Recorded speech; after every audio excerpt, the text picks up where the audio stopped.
Escrever redação com certeza não era a minha parte favorita dos estudos.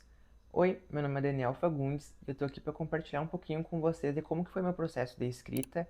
Eu vou fazer isso justamente lendo a minha redação 980 do Enem 2023, porque conforme eu for lendo, com certeza eu vou lembrar de algumas coisas e compartilhar com vocês essas dicas. Essa redação, eu não leio ela desde 2023, que foi quando eu fiz. Eu nunca fui atrás de saber por que eu não tirei 1000. Eu fiquei feliz com os meus 980, com a minha média geral final, que foi de 823,62 pontos. Então eu fiquei tranquilo de ter tirado pelo menos um 1000 e um 960 na redação. Antes de começar a ler minha redação, eu quero compartilhar com vocês que têm dificuldade em escrever redação, que é normal ter essa dificuldade. Eu lembro que quando eu comecei a escrever redação pro Enem, eu demorava literalmente uma manhã inteira, porque eu não tinha muitos repertórios, eu não tinha muitos argumentos formados no meu cérebro, assim, de linhas lógicas, de como que eu poderia argumentar. E eu fui consertando isso justamente com o estudo. Tanto com o estudo teórico, assistindo videoaulas, quanto com o estudo prático. Principalmente com o estudo prático, porque é com a prática que a gente vai desenvolver o nosso próprio modelo de redação. Então, o objetivo desse vídeo aqui não é fornecer um modelo de redação para vocês, mas sim mostrar para vocês de como que era a minha escrita, de como que eu aprimorei a minha escrita até chegar a 980 pontos. E além disso, eu também quero lembrar que é muito importante nesse momento do ano que antes de começar a escrever uma redação, quando for no dia a dia e não for num simulado, é importante que a gente pesquise sobre o tema da redação antes de escrever, porque assim a gente vai ter mais ideias do que escrever, vai ter repertórios.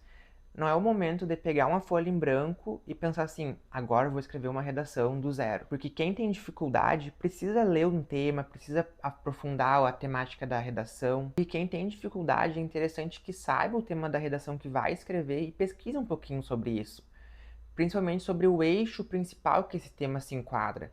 Porque é só assim que a gente vai aprimorar o nosso conhecimento em redação, aprimorar os nossos argumentos. Não adianta de nada a gente querer pegar um tema que a gente nunca escreveu sobre um eixo temático que a gente não tem muito domínio e querer fazer a redação ali de uma forma tranquila, porque isso vai só gerar frustração e preocupação. E infelizmente isso era uma coisa que eu fazia, quando na verdade eu deveria aprofundar o meu processo de leitura complementar para depois escrever a minha redação. Mas dito essas coisas, eu vou ler minha redação aqui e mais adiante eu organizo um vídeo mais curto, só com dicas gerais de redação, mais pontuais, porque realmente esse vídeo aqui eu quero ler minha redação com vocês, que como eu falei, desde 2023 eu não leio ela, e compartilhar alguns pensamentos que forem me surgindo. Para vocês, eu não era aquele aluno que tinha uma grande facilidade de escrever redação, muito pelo contrário, a minha facilidade só foi ser desenvolvida depois de muita prática, de muitas redações escritas, e mesmo assim, a introdução sempre foi um problema para mim, porque eu sempre fui ruim em repertórios. Eu tinha ali uns 10 repertórios, que eram os que eu tinha, e eram os que eu usava em todas as redações, eu dava um jeito de encaixar ali. Eu sempre tinha dificuldade em ter repertório, mas os que eu tinha, eu sempre tornava eles legitimados, pertinentes e produtivos dentro do meu texto, que é isso que importa. E eu também lembro que nas minhas aulas de redação eu aprendi que pelo menos um repertório deve conter esses três elementos: ser pertinente, produtivo e legitimado. Que meu intuito não é explicar o que seria isso, mas para quem não sabe, é bom dar uma pesquisada nisso porque é fundamental saber o que é esse repertório, pertinente, produtivo e legitimado. E como eu usava repertório em três momentos diferentes do meu texto, eu sempre tentava fazer com que os dos desenvolvimentos fossem pertinentes, produtivos, legitimados, e o da introdução não me preocupava tanto. Embora eu saiba que a introdução é a porta de entrada do texto, mas como eu era ruim nisso, eu nunca me preocupei. Então eu gastava mais energia tanto no meu desenvolvimento 1 quanto no meu desenvolvimento 2 do que no repertório da introdução. Porque era algo que eu tinha dificuldade, sabia que eu não ia conseguir melhorar isso com tanta facilidade, e eu aceitei. Às vezes fazendo o básico bem feito é o que importa. Mas vamos lá, vou começar lendo aqui. No livro Ensaio sobre a Cegueira, do escritor português José Saramago, a cegueira é uma metáfora para a alienação dos indivíduos acerca dos problemas sociais. Sim, é um repertório totalmente coringa, é um repertório bobinho, mas que todas as minhas redações eu fazia com ele. Tipo assim, todas mesmo. Eu tinha um pouco de dó dos meus corretores de redação, porque toda redação que eu estava escrevendo, que eu fazia toda semana uma redação, esse repertório estava lá.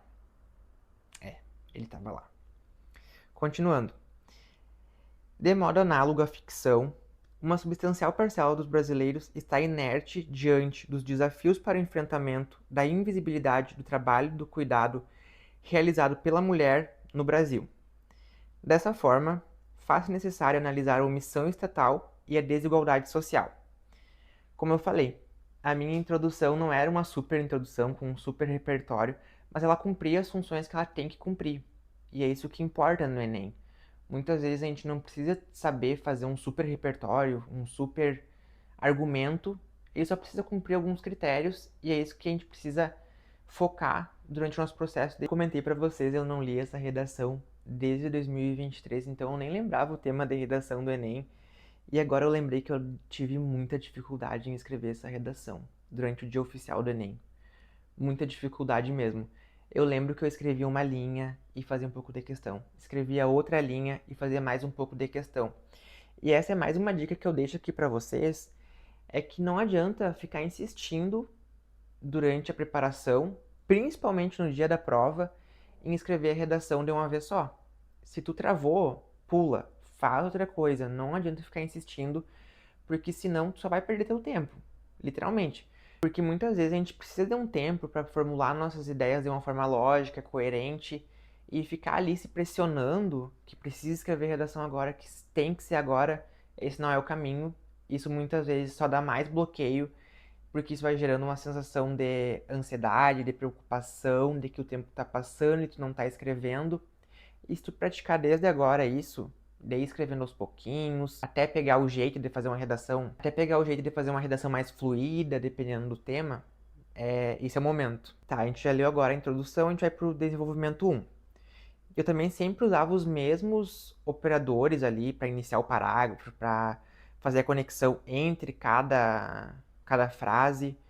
E serve de ideia para vocês caso vocês queiram utilizar esses operadores. Mas vamos lá, vamos ler esse desenvolvimento 1. Sob esse viés analítico, é importante destacar que a inoperância governamental acentua essa questão. A esse respeito, a Constituição Federal de 1988 prevê o acesso ao trabalho digno.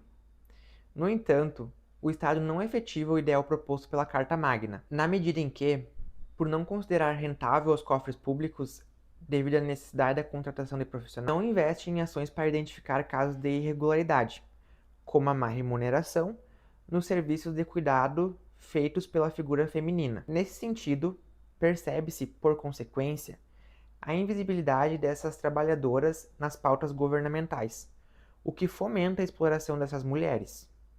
Assim, a inércia dos órgãos públicos é um desafio que precisa ser superado. Como eu falei, eu não fazia super redações, eu não tinha esse domínio de fazer super argumentos, mas eu sempre tentava deixar a minha competência 3 muito bem explicada. Explicar o porquê do porquê do porquê. Que era um problema que eu tinha muito em 2023, enquanto eu fazia os meus estudos de redação. Porque eu sempre perdia ponto na C3. Geralmente o maior problema é a C1, né? Mas o meu problema sempre foi a C3. Eu sempre ficava com 960 pontos porque eu perdia ponto na C3. A minha C1 era bem ok, assim. Todo desenvolvimento eu fazia nessa mesma ordem lógica. Eu falava qual que era o problema, que é a inoperância governamental. Logo na sequência, eu já falava qual que era o meu repertório que eu ia usar para ser produtivo, pertinente e legitimado. Nesse desenvolvimento foi a Constituição Federal, que não é nenhum repertório inovador, mas que ele funciona caso tu faça uma boa fundamentação nesse parágrafo. E logo depois disso, de fundamentar o meu parágrafo com o repertório, eu já vinha fazendo um contraponto de que o repertório não é o que a gente tem na prática, mas também eu mostrava o porquê não era como estava na prática, como que isso se dava. Eu falei que aqui não tinha contratação de profissionais, não investia em ações para identificar quais eram os casos de irregularidade. Aí eu falei que muitas vezes era uma relação com uma remuneração no serviço das mulheres, sempre essa mesma linha de raciocínio, porque foi o meu método de escrita que eu treinei, que eu acabei desenvolvendo. Então, eu volto a dizer, redação é prática, redação não é tu pegar um modelo pronto da internet, mas sim criar o teu próprio modelo. E pegar o teu próprio modelo é tu ir sempre corrigindo com a ajuda de um professor, de alguma plataforma, para te ir vendo o que tu pode mudar e aprimorar no teu processo de escrita. No meu desenvolvimento, eu também trazia sempre uma consequência dessa falha, por exemplo, a falha do governo. Por que ocorre essa falha no governo? Porque ele não investe em ações. E qual que é a consequência disso na sociedade? A consequência vai ser a invisibilidade das trabalhadoras. Eu também sempre gostava de fechar o meu parágrafo com uma frasezinha de efeito que conectava tudo. Assim, a inércia dos órgãos públicos é um desafio que precisa ser superado. Agora eu vou ler meu desenvolvimento 2 e vou deixar como atividade para que vocês identifiquem o meu repertório que eu utilizei, de como que eu usei esse repertório, qual que foi a relação que eu fiz para deixar ele pertinente, produtivo. Também essa relação da consequência, que é muito importante de ter dentro do parágrafo, que daí tu explica a causa, a consequência, e tu pode aprofundar essa consequência também, e fazer aquele fechamento de parágrafo só para deixar o nosso desenvolvimento todo amarradinho, todo alinhado e estruturado. Tá, agora eu vou ler o parágrafo. Ademais, a disparidade social fragiliza essa conjuntura. Sob essa ótica, o índice de Gini, ferramenta da geografia, mostra que o Brasil é marcado pela desigualdade. Sim, não é um super repertório, não é um repertório super aprofundado e diferentão, mas um repertório que funciona, porque eu vou fazer um bom uso dele agora, e é isso que importa para o Enem. Nessa perspectiva, essa análise é evidente na invisibilidade sofrida pelas mulheres que atuam nos serviços de assistência aos idosos, por exemplo, uma vez que, devido à precária qualificação profissional, principalmente do corpo civil de baixa renda, essas pessoas aceitam trabalhos informais para suprir suas necessidades básicas, alimentação e moradia. Como eu falei, o meu repertório não era um super repertório, mas a alimentação dele foi ok, tanto que eu garanti 200 pontos na competência 3 nessa redação. Aí agora eu vou mostrar uma consequência desse panorama que eu tracei aqui nesse argumento relacionado com o repertório. Nesse viés, consequentemente, ocorre a manutenção de uma sociedade marcada pela desigualdade, o que prejudica esses indivíduos na medida em que a qualificação profissional é crucial para romper com esse ciclo. Logo, é fundamental enfrentar esse quadro nocivo às brasileiras. Vou dizer pela milésima vez, é uma super redação? Não, não é. Mas é uma redação que funciona, é uma redação que está explicada e eu saliento isso várias vezes porque muitos alunos ainda acham que para ir bem numa redação do Enem precisa fazer um super texto com um super repertório, palavras difíceis, argumentos difíceis, linhas lógicas difíceis. Mas a realidade não é, nem acaba sendo um texto técnico que se tu seguir alguns critérios é muito provável que tu vai romper a nota de 900 pontos, que já é uma nota muito boa. Agora, vamos para a conclusão, que a minha conclusão também seguia uma linha lógica muito bem estruturada, assim. Eu espero que fique claro para vocês essa ordem, assim, justamente para que vocês consigam, talvez, adaptar para o texto de vocês, auxiliar de alguma forma, porque, como eu falei, a ideia desse vídeo não é dar um modelo de redação, mas desde que vocês consigam adaptar para o projeto de escrita de vocês, eu já vou ficar bem feliz e bem contente. Portanto, a invisibilidade do trabalho de cuidado protagonizado pelas mulheres é um impasse que precisa ser sanado. Dessa maneira, é dever do Estado, responsável pela justiça social, investir na contratação de profissionais. Isso deve ser feito por meio de verbas estatais, a fim de identificar irregularidades na contratação das atividades de cuidado, efetivando, desse modo, a prerrogativa constitucional. Além disso, cabe ao Ministério da Educação, difusor de conhecimentos, qualificar a mão de obra feminina, por intermédio de políticas públicas, com o objetivo de remover essas cidadãs da invisibilidade. Com essas medidas, gradativamente, o corpo social divergirá da metáfora de Saramago, que foi lá o meu repertório da introdução. Quando eu li o texto aqui, eu ficava pensando, meu Deus, que texto ruim. Porque quando a gente está escrevendo redação, a gente julga muito o que a gente está escrevendo. Se eu fosse ler esse texto aqui sem saber a minha nota, eu não sei se eu falaria, nossa, esse texto merece 980. Mas não por ele ser um texto ruim, assim, de estar errado alguma coisa. Mas porque ele é um texto muito simples. É um texto muito tranquilo, assim. Eu tive muita dificuldade de fazer essa redação no dia oficial do Enem, muita mesmo. Porque foi um tema que eu achei difícil, foi um tema que eu acho que até hoje eu não entendo direito como que foi esse tema, sobre o que que ele se tratava de fato. Mas com certeza a minha dificuldade não foi por falta de estudo, porque eu fui bem na redação, né? Então eu digo com isso que não julguem o texto de vocês, escrevam, mandem para correção e a partir da correção vocês veem o que dá para melhorar, mas durante o processo de escrita, foquem em cumprir os critérios do Enem.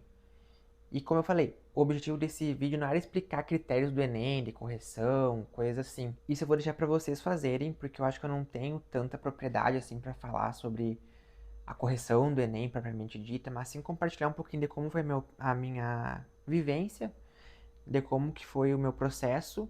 Então, resumidamente, para quem está começando a escrever redação ou para quem já tem um domínio maior, o que eu deixo aqui de recomendação: pesquisem sobre eixos temáticos, pesquisem sobre repertórios que vocês podem utilizar em mais de uma redação, mas não só isso.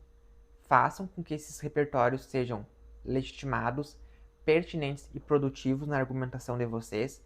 E isso vocês só vão fazer praticando muito.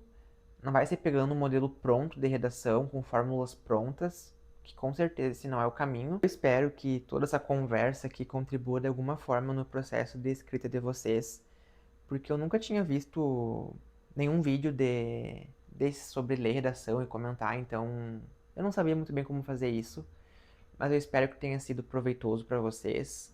Para mim, sempre é um prazer compartilhar um pouco do que eu aprendi nesse tempo de preparação para o Enem. E se inscrevam aí no canal. Eu nunca pedi isso, mas se inscrevam aí no canal. Mas é isso então. A gente se vê no próximo vídeo. Caso tenha ficado alguma dúvida, que certamente vão ter dúvidas, vocês podem comentar aí no vídeo que eu respondo, ou eu posso reunir algumas dúvidas e fazer um novo vídeo sobre redação.